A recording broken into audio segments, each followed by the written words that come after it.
Memoriál Václava Boškarovalského prídu Tour de France 7. diel seriálu pre francúzske kone na vytrvaleckej trati 2640 metrov autoštartom o 60 000 korún pri neúčasti bez vydera so štvoricou aktérov a hneď dopredu v rezolútnom tempe nastúpila Vulevu, účastníčka dvoch ultra vytrvaleckých súperení v tejto sezóne. Vulevu si vypracúva asi trojdĺžkový náskok na druhej pozícii, potom spolufavoritka Bicala, ktorá ide zvonka, rozdáva metre pri bariére, potom striehne veterán Rob de Picán a pole uzatvára tréningová družka Vulevu Blondy, ktorá tento rok predvádza zlepšenie. Pole už je pred tribúnami, ale do cieľa ešte viac ako 2 kilometre. Môžete v tom teple povzbudiť kvarteto koní do záverečných dvoch okruhov. V čele teda pravantická zástupkyňa Vulevu zo stajne JS Konzorcium v súke s Žiži Svobodom, ktorý môže byť nabudený po včerajšom obrovskom úspechu vo Francúzsku.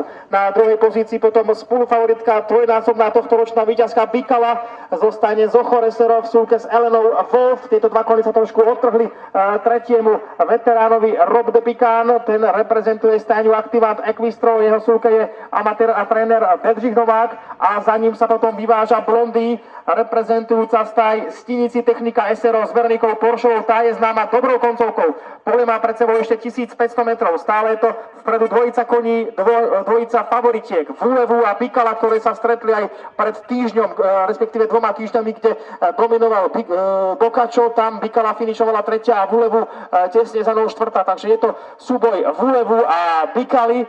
Možno teraz povieme, že je tam aj zmena jazdca. Elena Wolf vedie Bicalu, čo je možno o niekoľko desiatok kilogramov menej. Uvidíme, či v tomto počasí to bude hrať nejakú rolu na tejto vytrvaleckej dištancii. V čele teda zatiaľ Vulevu, ktorá je známa poctivým tempom, ale bez výraznejšieho záverečného zrýchlenia. Uvidíme, či táto taktika prinesie úspech. Záverečný kilometr Vulevu a Bicala za ňou. Zdá sa, že Blondy už ide definitívne na tretiu pozíciu. Snaží sa ešte na bariére udržať tú pozíciu Rob de Picán, 10-ročný veterán, ktorý tento rok štartoval iba raz.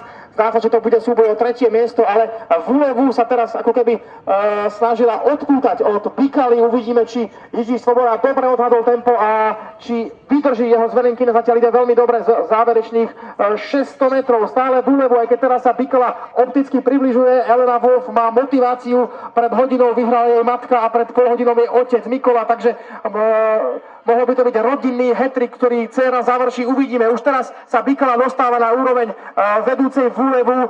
Blondy ide veľmi dobre, je na tretej pozícii a Veronika Poršová sa snaží ešte eliminovať tú stratu na 4. mieste. Už ide iba na dokončenie Rob de Picán. Pred nami je záverečný oblúk. Rodí sa opäť dramatická koncovka. Vulevu ide od štartu na prvej pozície. Bicala je druhá a približuje sa ešte aj Blondy. Záverečných 200 metrov. Stále je to Vulevu a Jiří Svoboda. Bicala na druhej pozícii s Elenou Wolf, ale Vulevu má náskok, ktorý vyzerá ako dostatočný. Ešte aj Blondy sa snaží zaútočiť na druhú pozíciu, ale Vulevu systémom štart-cieľ vyhrá.